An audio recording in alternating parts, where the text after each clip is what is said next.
Shalom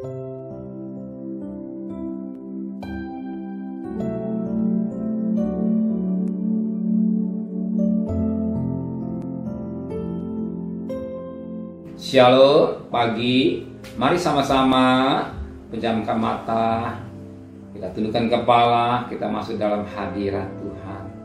Bapa yang bersemai dan kerajaan surga, kami bersyukur pada Engkau. Engkau pelihara kami, keluarga kami, dan kami boleh bangun yang tubuh yang sehat.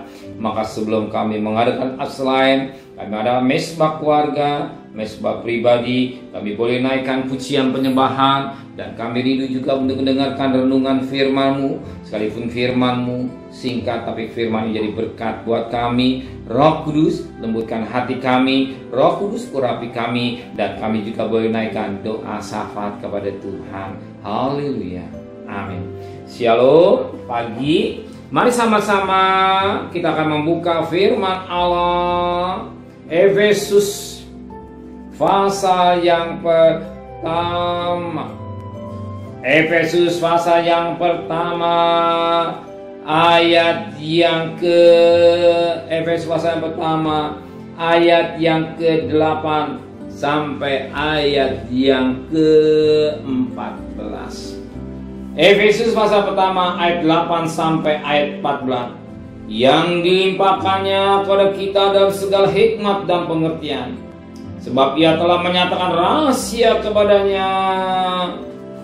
kita sesuai dengan rencana kerelaannya, yaitu rencana kerelaan yang dari semula telah ditetapkannya di dalam Kristus, sebagai persiapan kegenapan waktu untuk mempersatukan dalam Kristus sebagai kepala segala sesuatu, baik yang di surga maupun yang di bumi. Aku katakan di dalam Kristus, karena di dalam Dialah kami mendapat bagian yang dijanjikannya. Kami yang dari semula ditentukan untuk menerima bagian itu sesuai dengan maksud Allah, yang di dalam segala sesuatu bekerja menurut keputusan kehendak-Nya, supaya kami yang sebelumnya telah menaruh harapan pada Kristus boleh menjadi puji-pujian bagi kemuliaan-Nya. Di dalam Dia kamu juga, karena kamu telah mendengar firman kebenaran, yaitu Injil keselamatan. Di dalam Dia kamu juga ketika kamu percaya dimeteraikan dengan Roh Kudus yang dijanjikannya itu. Dan Roh Kudus itulah jaminan bagian kita sampai kita memperoleh seluruhnya, yaitu menebusannya, menjadikan kita milik Allah untuk memuji kemuliaan-Nya. Puji Tuhan, suatu mulia yang indah yang kita dapat praktikkan. Kita bersyukur kepada Dia lewat kematian jauh juta, lewat pengorbanan jauh juta, darah yang mengucur, yang tidak darah yang tidak cacat dan celah. Dia bagai anak domba yang tidak cacat dan celah, anak domba yang sempurna, yang menebus kita. Dan bagi kita yang percaya kepada Dia, firman Allah katakan pada ayat yang ke-13, di dalam Yesus kamu juga, karena kamu telah mendengar firman kebenaran, yaitu Injil keselamatanmu. Di dalam Dia kamu juga ketika kamu percaya dimeteraikan dengan Roh Kudus yang dijanjikan Allah itu.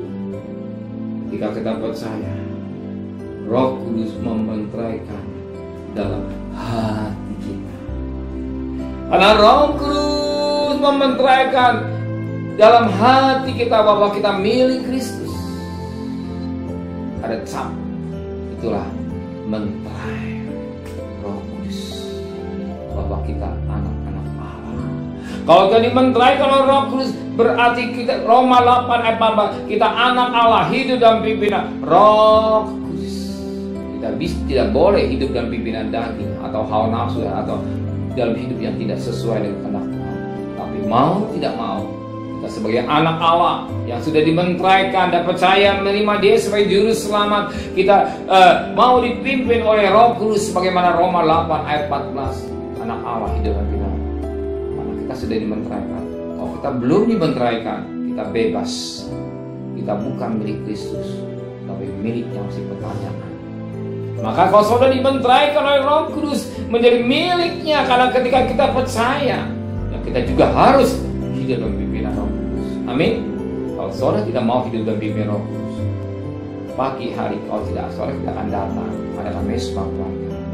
Karena saudara mau hidup dalam pimpinan Roh Kudus, sediakan waktu kita setengah jam pada 20 menit tergantung saudara. Hati kita mau mencari Tuhan, mengadakan mesbah keluarga, mesbah pribadi, kita bekerja, berdagang, sekolah, kita hidup dalam pimpinan Roh Kudus. Roh Kudus membimbing kita hidup dalam kekudusan. Amin. Terima kasih Bapa di surga, buat pengertian firman-Mu.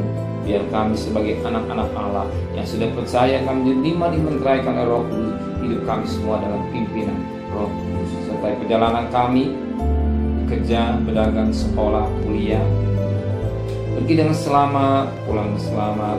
Apa jadi kebutuhan mencukupkan, kembalikan besok pagi tubuh yang sehat dengan tidak kurang satu apapun juga. Berkati Bapak Presiden, Wakil Presiden, para menteri, para gubernur, para bupati, para wali kota, para camat, para lurah, para RW, para RT, para medis, para relawan, para TNI Polri. Berikan mereka sebagai hamba-hamba Allah, takut akan Tuhan dan melayani masyarakat dengan bijaksana Tuhan. Terima kasih Bapa di surga, saudara kekasih. Terimalah berkat nikmat dari Allah Bapa, cinta kasih sayang dari Tuhan Yesus Kristus, dan berkat Roh Kudus menyertai saudara mulai hari ini sampai Maranatha Tuhan Yesus datang. Yang cinta Dia katakan amin. Tuhan memberkatinya.